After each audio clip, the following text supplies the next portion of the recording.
My friends, I would like to inform the people who might not know much about the Ukrainian politics. And we're not here to guilt trip anybody. You're not bound to know Ukrainian politics. It's not necessary. It's not the most important politics in the world.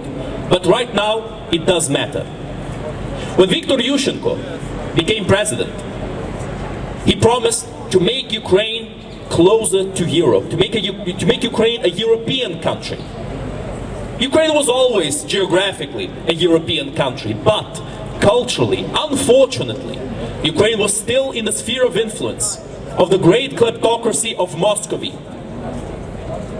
Yushchenko wanted to change that. But all of his promises, all of his good intentions went down the drain when he was poisoned. Absolutely, he was indeed poisoned. You know, she knows. She certainly heard about it. No problem, no problem. Have a nice day, guys. And we can see his face now. He looks like a frog. Yushchenko looks like a frog. He looks terrible. He was scared. He was terrified. His family was intimidated. They threatened to kill his family. And he admitted it. And he backtracked on his ideals. He backtracked on his actions to bring Ukraine closer to Europe. Why might that be? Who might have poisoned him? I mean, of course, the Russians will always blame the Ukrainians or the Americans of every single problem that happens. But my friends, we need to live in reality.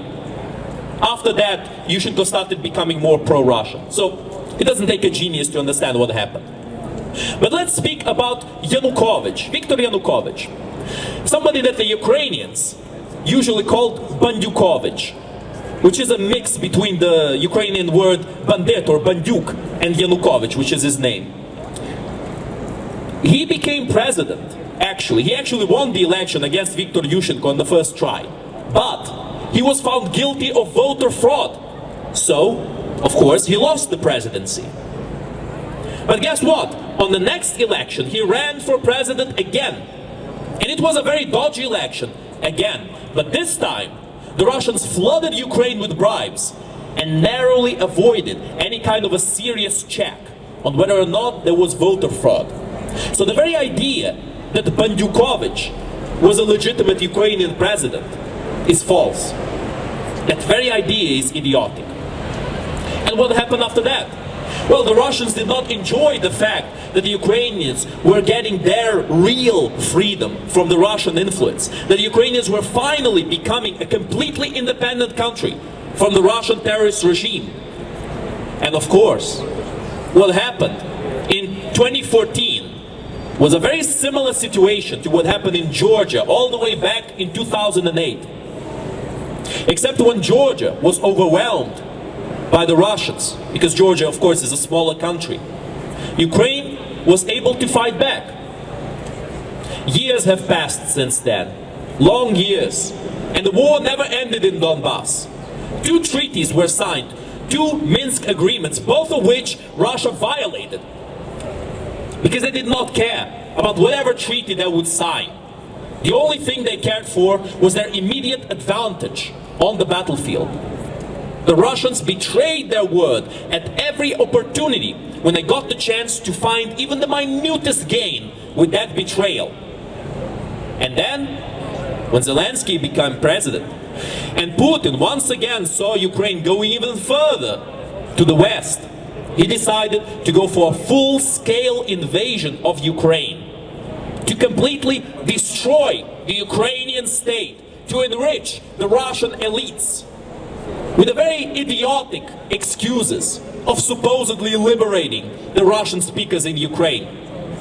Prigozhin has actually mentioned this, and he said it better than anybody else could. The whole idea of denazification in Ukraine was false. The Wagner group, a real neo-Nazi group, by the way, were fighting the Ukrainians for years. And Prigozhin himself said that they were still looking for these imaginary Nazis that the Russian terrorist state has been talking about so much. They wanted to supposedly demilitarize Ukraine. Ukraine is more powerful than it was back then. They wanted to bring Ukraine to Russia and have Ukraine occupied by the Russian troops. But now, the Ukrainian people are united. And now we must stay united so that we are not victims of the Russian terrorist state, so that we are a free state with a better future than we could ever have with a terrorist state like Moscow. And that is, my friends, that is what we stand here for. And we will achieve it for certain, as long as we keep going in this direction.